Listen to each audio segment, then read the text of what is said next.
Hello friends, welcome back to our channel Prayas commerce classes. देखिए आज का हमारा टॉपिक क्या रहेगा। आज का हमारा टॉपिक रहेगा issue of debenture as collateral security. देखिए लास्ट वीडियो जो हमने पढ़ी थी, लास्ट वीडियो हम टॉपिक पढ़ चुके थे भी, purchase consideration other than cash. ठीक है, यानी कि अभी तक के जो टॉपिक थे वो लास्ट चैप्टर से मिलते जुलते ही थे। चाहे इशू ऑफ शेयर था, वो इशू ऑफ डिवेंचर से मिलता जुलता था। Purchase consideration other than cash ये भी आपका इशू ऑफ शेयर वाले टॉपिक में आया था, चैप्टर में आया था। आज हम एक नया टॉपिक पढ़ते हैं, debenture issue as a collateral security. तो सबसे पहले देखिए क्या होता है debenture issue as a collateral security. तो कोलैटरल सिक्योरिटी क्या होता है? तो कोलैटरल सिक्योरिटी का मतलब होता है सेकेंडरी सिक्योरिटी। सेकेंडरी सिक्योरिटी यानी देखिए जब भी आप क्या करते हैं, किसी भी बैंक से लोन लेते हैं, जब भी हमारी जो फर्म है वो लोन लेगी, किसी से बैंक से लोन ले रही है भी, या फिर किसी से भी अदर पार्टी से लोन ले रही है, जरूरी नहीं है कि कोई बैंक से ही लोन ले या कोई अदर पार्टी से लोन ले सकते हैं भी। तो वहां पे क्या होगा, जब हम किसी से लोन लेंगे तो उस केस में बैंक क्या मांगेगा हमसे? सिक्योरिटी भी, कुछ ना कुछ तो सिक्योरिटी दी जाएगी बैंक को भी। ठीक है, चाहे वो आपकी प्रॉपर्टी के डॉक्यूमेंट हो गए या कुछ भी है। जैसे कि हमारी मेन जो सिक्योरिटी हमने मानी, लैंड एंड बिल्डिंग हो गया, प्लांट एंड सीनरी हो गया, ये मान के चलिए हमारी जो है लोन की प्राइमरी सिक्योरिटी है। इसके बदले में हमने लोन लिया है, बट जो बैंक है वो सेटिस्फाई नहीं है इस सिक्योरिटी के साथ। अब उसको क्या चाहिए? और एक्स्ट्रा सिक्योरिटी चाहिए। तो उस सिक्योरिटी के तौर पे जब हम डिवेंचर इशू करते हैं, debenture issue as a security, और कौन सी सिक्योरिटी? सेकेंडरी सिक्योरिटी, प्राइमरी नहीं है, मेन रोल में नहीं है। यानी कि सबसे पहले कौन सी प्राइमरी सिक्योरिटी है, उसके बाद जो एडिशनल सिक्योरिटी है वो किसकी, उसके बदले में क्या इशू किया जाता है? डिवेंचर। तो उसको क्या बोलते हैं? Debenture issue as a collateral security. जैसे कि बैंक से हमने क्या किया अभी, 50 लाख रुपए का लोन ले लिया अभी। अब इसके बदले में जो सिक्योरिटी रखी, मान के चलो हमने 80 लाख रुपए की, तो क्या कर लिया अभी यहाँ पे जो प्लांट एंड सीनरी है, लैंड एंड बिल्डिंग है, वो रख दिया हमने, दे दिया बैंक को। बैंक यहाँ सेटिस्फाई नहीं है, तो यहाँ पे क्या कर लिया हमने 10% जो डिवेंचर्स हैं वो भी बैंक को दे दिए। कितने के? 20 लाख रुपए के। तो जब भी बैंक के लोन की अगर रीपेमेंट हो जाती है तो डिवेंचर कंपनी के पास वापस आ जाते हैं। अगर नहीं रीपेमेंट हो पाती है तो क्या होगा? जब एसेट्स रियलाइज होगी, पहले बैंक इनको रियलाइज करेगा, बेचेगा। अगर उसका पैसा कवर हो जाता है तो ठीक है, नहीं तो फिर बाद में किसकी बारी आएगी? डिवेंचर्स की।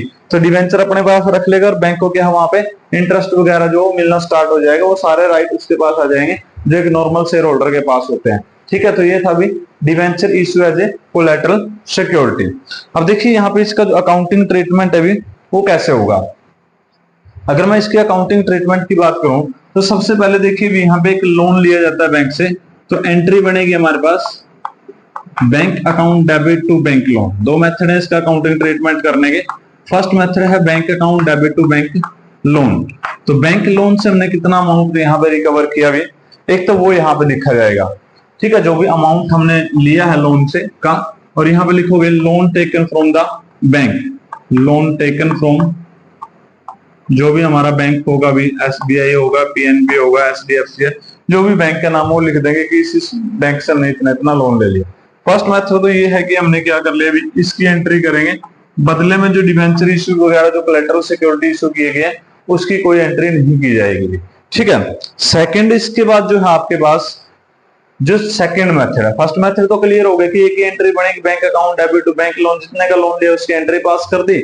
जो डिवेंचर इशू किए हैं कोलैटरल सिक्योरिटी के तौर पे या प्लांट एंड सीनरी, इनकी कोई एंट्री नहीं होगी। अब सेकंड जो मेथड है वो भी इससे मिलता जुलता है, ये भी यानी कि इससे थोड़ा सा एडवांस मेथड है। यहाँ पे क्या होता है, सबसे पहले जो एंट्री बनेगी वो सेम बनेगी इस मेथड में भी, bank account debit to bank loan. क्या बनेगी भी? Bank account debit to bank loan.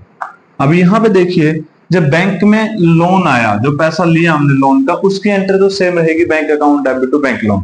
बदले में जो हमने डिवेंचर इशू किए हैं कोलैटरल सिक्योरिटी के तौर पे, उसकी भी एंट्री पास करोगे, तो उसकी एंट्री क्या बनेगी यहाँ पे? Debenture suspense account. क्या बनेगी? डिवेंचर जो भी परसेंटेज होगा, अगर मैं यहाँ पे 10% का एग्जाम्पल हूं, 10% debenture suspense account debit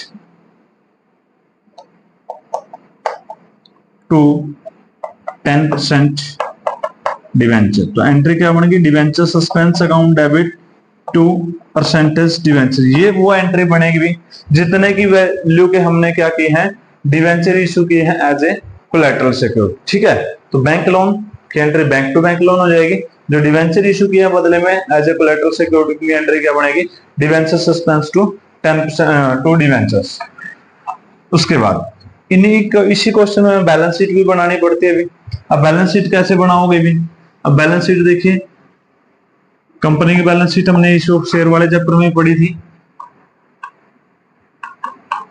particulars, इसके बाद आपका नोट नंबर आ जाता है अभी, इसके बाद आपका अमाउंट आ जाता है करंट ईयर का, उसके बाद आता है अमाउंट ऑफ प्रीवियस, ठीक है भी। उसके बाद देखिए यहाँ पे बनती है जो balance sheet company vertical shape में बनती है, तो बनेगी तो यहाँ पे क्या लिखेंगे हम सबसे पहले, equity and liability, equity and liabilities, यानी कि ये पार्टनरशिप वाली बैलेंस शीट की तरह देखा जाए तो ये लायबिलिटी साइड है भी हमारी, ठीक है। अब इसमें हमारा जो है 4 सब मेन हेड होते हैं हमारे पास। फर्स्ट जो हेड है वो शेयर होल्डर फंड का है, वो इशू ऑफ शेयर वाले चैप्टर में हो चुका है। सेकंड जो हेड है एप्लीकेशन मनी पेंडिंग अलॉटमेंट, वो हमारा सेकंड हेड है, वो भी शेयर कैपिटल से रिलेटेड है, वैसे उसका कोई जिक्र आया नहीं कहीं पे भी।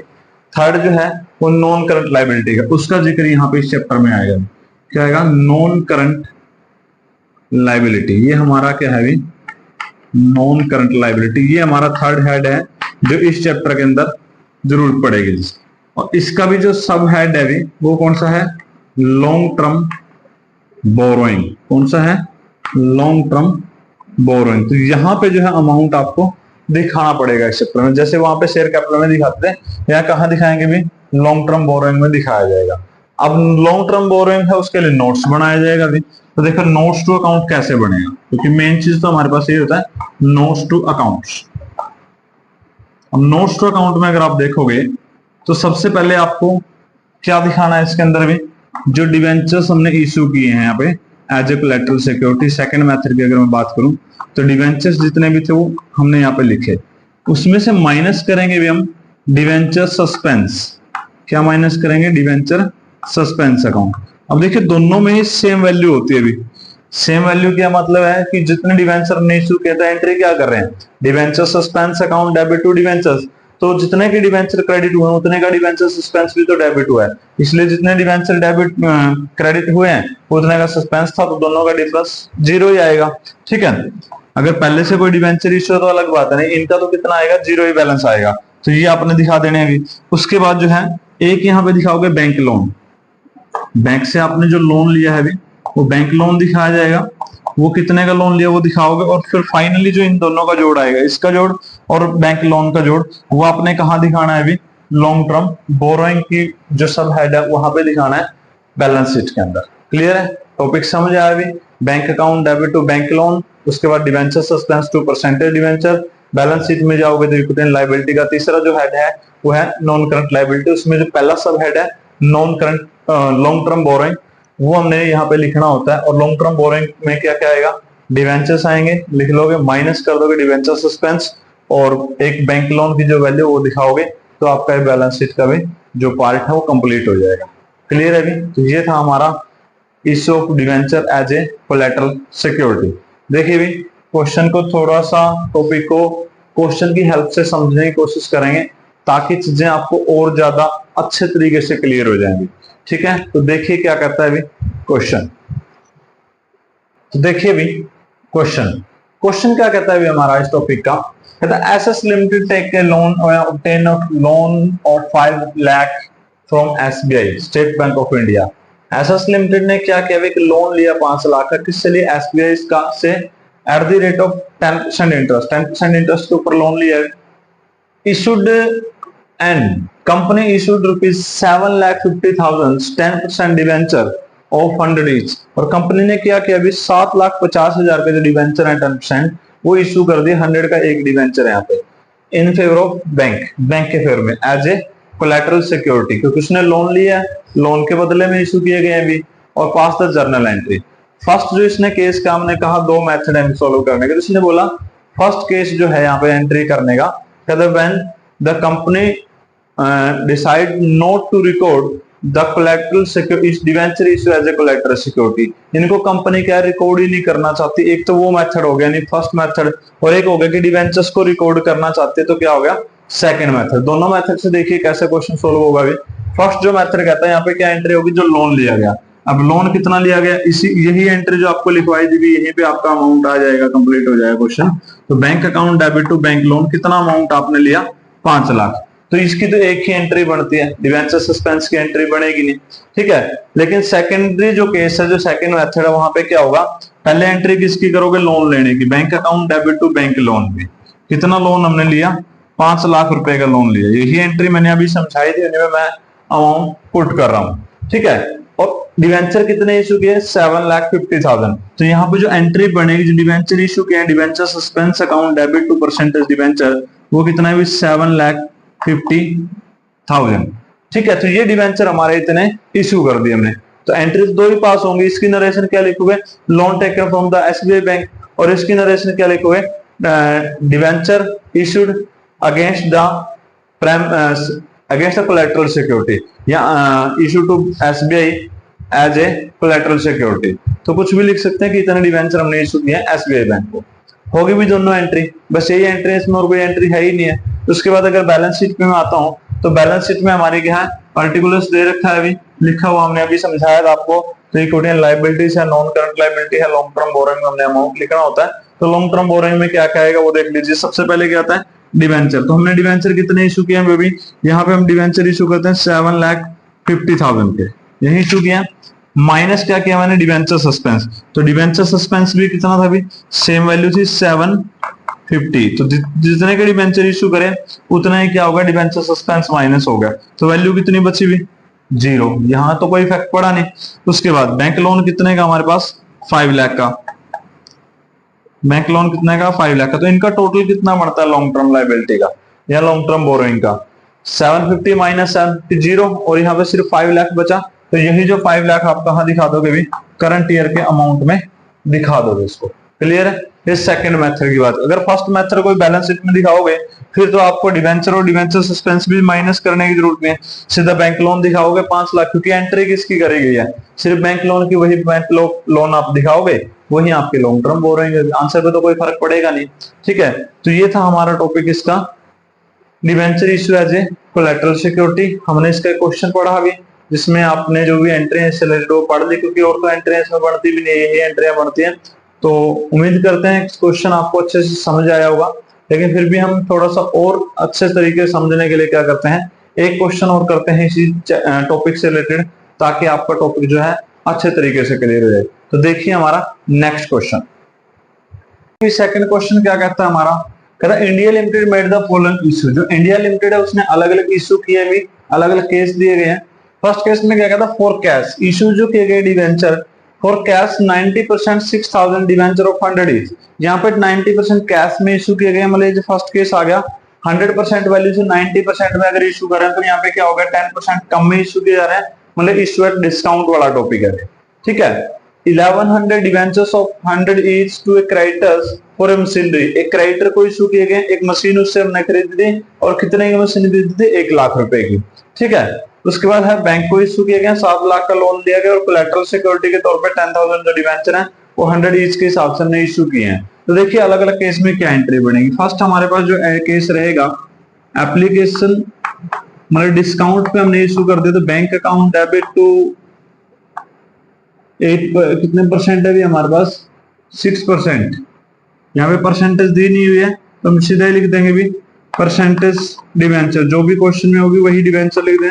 तो यहाँ पे देखिए debenture application, bank account debit to percentage debenture application and allotment लिखा जाएगा, क्योंकि सारा अमाउंट क्या है एक साथ ही आया है, इसलिए क्या लिखेंगे, दोनों का एप्लीकेशन अलॉटमेंट का अकाउंट इकट्ठा ओपन किया जाएगा यहाँ पे, कंबाइन अकाउंट। तो कितना अमाउंट रिसीव हुआ होगा, 6,000 डिवेंचर है, मल्टीप्लाई 90% है, तो 100 का 90% होता है 90, तो कितना हो जाएगा आपके पास 5,40,000 जो अमाउंट आपका वो रिसीव हो गया अभी, ठीक है। डिवेंचर कितने के हैं, 6 लाख के हैं, जबकि इशू कितने हुए अभी 540। सेकंड एंट्री जो बनेगी आपकी परसेंटेज डिवेंचर, डिवेंचर्स को जो आप एप्लीकेशन एंड अलॉटमेंट, ये जो अमाउंट आया था इसको आप क्या कर दोगे अभी, allotment debit to percentage debenture. तो यहाँ पे देखिए भी कितने जो डिवेंचर आपने ट्रांसफर करोगे, अब यहाँ पे एक चीज और देखिए भी, डिस्काउंट है तो डिस्काउंट है तो क्या आ जाना चाहिए, डिस्काउंट डेबिट होना चाहिए, तो वो भी एंट्री साथ में लिख देते हैं, अमाउंट बाद में कैलकुलेट कर लेंगे। डिस्काउंट ऑन डिवेंचर, डिस्काउंट क्या होता है, डेबिट होता है आपका टू परसेंटेज डिवेंचर। ये हमारे पास क्या हो गया अभी, एंट्रीज हमने पास कर दी। अब एप्लीकेशन का जो अमाउंट आया वो कितना आया, वो आपके पास 5,40,000। क्लियर है। अब इसमें डिस्काउंट देखो भी कितना है, हमारे पास 6,000 डिवेंचर्स हैं भी, और जो डिस्काउंट है वो 10 रुपीज पर से डिवेंचर है, तो कितने का डिस्काउंट हो गया, 60,000 का। तो परसेंटेज डिवेंचर कितने के हो जाएंगे, 6 लाख, यानी 6 लाख के डिवेंचर है हमारे पास, जो हमने इशू कितने में कर दिए, 540 में, 90% में हम इसको इशू करें। ये टॉपिक हमारा पहले हो चुका है, इशू डिस्काउंट वाला है। अब देखिए यहाँ पे जो इसको इशू किया गया क्रेडिटर को, जिससे मशीन खरीदते हैं उसको क्या बोलते हैं, वेंडर भी कह देते हैं, क्रेडिटर भी कह देते हैं। ठीक है, तो क्रेडिटर जब मशीन खरीदी थी उसकी एंट्री तो हो चुकी है, अभी क्या क्रेडिटर की पेमेंट करनी है, तो क्या एंट्री रहेगी हमारे पास, क्रेडिटर्स अकाउंट डेबिट। क्रेडिटर कितने के पेमेंट करने हैं, क्रेडिटर की 1 लाख की मशीन खरीदी हुई है, और टू परसेंटेज डिवेंचर, तो डिवेंचर हमने कितने इशू किए हैं उसको,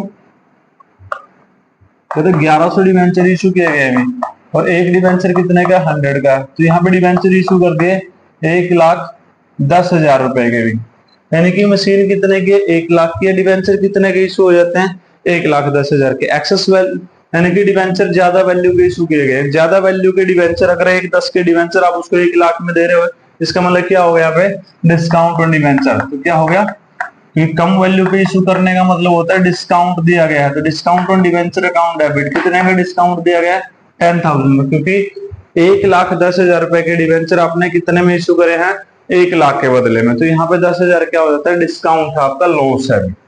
क्लियर है।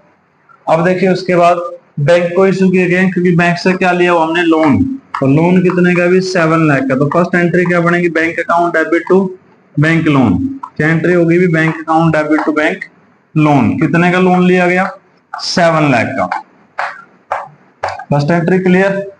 नरेशन क्या लिखोगे, लोन टेकन फ्रॉम बैंक। उसके बाद डिवेंचर इशू किए गए हैं एज ए कोलैटरल सिक्योरिटी, तो एंट्री क्या बनेगी, debenture suspense account, debenture suspense account debit to percentage debenture, क्या होगा भी, 2 परसेंटेज डिवेंचर। कितने, 10,000 मल्टीप्लाई 10,000 मल्टीप्लाई 100, कितना हो गया भी, 10 लाख। 10,000 ये हो गया 10 लाख भी, तो हमारे पास जो अमाउंट आया वो कितना लिख देंगे हम, 10 lakh. Debenture suspense account debit to percentage debenture, वो कितना हो गया, 10 लाख का। तो ये हमारा क्वेश्चन था अभी, हमने अलग अलग केस पढ़े, इश्यूड डिस्काउंट, सेकंड वाला भी इश्यूड डिस्काउंट है, purchase consideration other than cash इसको कह सकते हैं, वो वाला टॉपिक था, और ये क्या था आपका, कोलैटरल सिक्योरिटी का। तो तीनों टॉपिक जो है आपके एक साथ हमने किए भी। ठीक है, अगर यहाँ पे आपको इसी क्वेश्चन में क्या है, ये बैंक लोन वाला जो है, अगर आपको बैलेंस शीट भी इसमें दिखानी है तो नोट्स टू अकाउंट बनाओगे। नोट्स टू अकाउंट में क्या लिखोगे, debentures 10 lakh minus debenture suspense also 10 lakh, तो ये तो वैल्यू होगी आपके पास 0, और बैंक लोन कितने का, 7 लाख का। तो बैलेंस शीट में जो लोन है वो कितने का दिखाया जाएगा, या लॉन्ग टर्म बोरोइंग जो है वो कितने की दिखाई जाएगी भी, 7 लाख की ही दिखाई जाएगी। ठीक है, तो ये था भी हमारा आज का टॉपिक। इसी क्वेश्चन के साथ हम आज के इस टॉपिक को कंप्लीट करते हैं। उम्मीद करते हैं कि आपको टॉपिक समझ आया होगा अच्छे से। कुछ भी अगर आपके डाउट्स रहते हैं तो कमेंट के जरिए उनको पूछिए, आपके जो डाउट्स हैं वो कमेंट के जरिए सोल्व किए जाएंगे। ठीक है, आपको रिप्लाई किया जाएगा भी, आप उन टॉपिक्स के ऊपर भी वीडियो बनाई जाएगी। ठीक है, तो मिलते हैं नेक्स्ट वीडियो में। Thanks for watching.